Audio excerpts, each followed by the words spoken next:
Hey everybody, Dustin Dales here at the Waiting Room Lounge. You definitely want to get out here tonight because we've got a bit of I would call him a future Red Dirt legend. He's been all over Nebraska. He used to perform at Uncle Ron's a lot. I used to work there and he used to come out there a lot. So he's definitely a well-known name here in Nebraska and you're going to love him tonight when you come out to check him out. His name is Casey Donahew. Casey, how you doing, man? I'm good, man. How you been, bud? I'm good. Now, there's obviously something big coming up on Friday, but before we get to that, I just got a couple other questions. Next weekend in town, there's actually, in Lincoln, Garth Brooks is in town. He's doing like 7 shows or something like that. Yeah. I understand he's a bit of a hero to you, or so to speak. Yeah, for sure. You know, he's one of those guys that's been doing it for a long time. I'm a big fan of songs about cowboys and country music that tells the story of rodeo. It's something I've tried to carry on. So Garth and George Strait and Chris Ledoux, those guys that carried that torch are definitely part of my influence. I think one thing that a lot of people say is that artists like Garth Brooks and George Strait, if they kind of mix all three of those on the same album, they all kind of flow together. Yeah, there's something great. Great songs are great songs. It wouldn't have mattered who sang it. You wouldn't think. It's those guys have had a fantastic career and just. I come from a period that really got me into country music. Those were the things that I loved about country music, and try to still carry on a little bit. Now, your first record, when you put it out, you had a budget in the studio of about $1,500. Is that right? Yeah, we first did. I don't know if it was a budget. That was just all the money that we had. Period. So we spent all of our money making this record, and man, it's 15 years later. We're still playing some of those songs, fortunately. Yeah, is there one maybe off that very first record that still holds a place in your heart?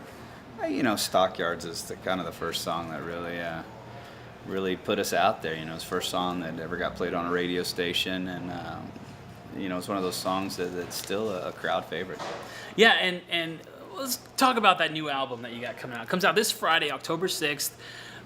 It's definitely a record you want to check out. I had a chance to listen to the whole thing, and it's perfect for any collection. And Stockyards, it's actually the first song on that record, and it already kicks you off with a bang.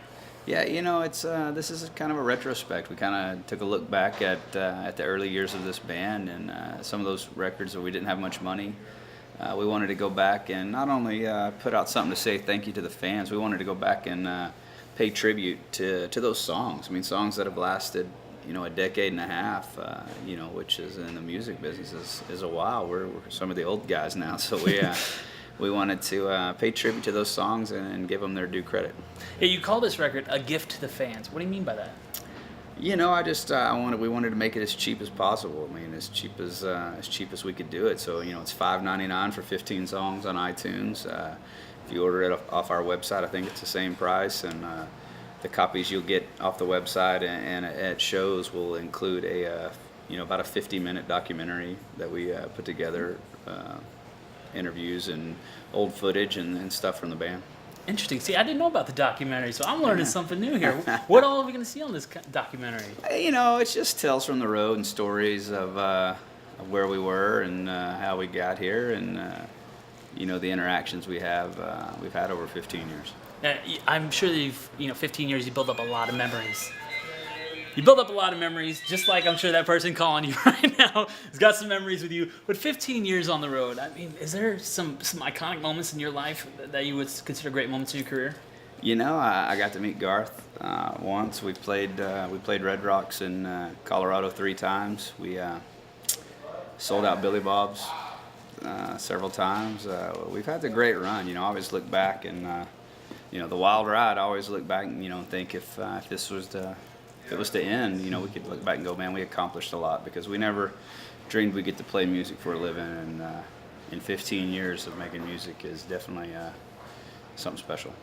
Now, 15 years, we keep talking about that a lot because the album is specifically titled 15 Years, The Wild Ride, and one of the songs that you included on there is one of the first songs you ever written called Fallin'. Yeah, Fallen's definitely an old song. It's one of those songs that still speaks to me, and still, it's still a crowd favorite too. It's one of those ones that's heavy, I think, and it really touches a lot of people in different ways. Now, if you come out to a Casey Donahew show, I've been to a couple in my day back in Lincoln when I used to work at Uncle Ron's, and it's a one-of-a-kind experience. You talk about Garth Brooks, the energy he has on stage. You guys like to have a good time, don't you? Yeah, that's what it's all about, you know. I mean, people, you know, I hope people use music as an escape and relief, and they can come out and forget about their problems for a little bit and have a good time and cut back. And I've always believed in being an entertainer, you know, putting on a show that people want to see, people want to come back to, and people want to bring their friends to. His name is Casey Donahew. He's coming out tonight at the Waiting Room Lounge. You definitely want to come here and check this out. The album is called 15 Years, The Wild Ride, $5.99 pre-order. You can get that out. Plus, if you come out tonight, you can pick that up along with all these great shirts here. One for every day of the week, as far as I'm concerned, right? Casey, thank you so much for hanging out with me, man. Appreciate it, buddy. Good to see you. Take care, guys.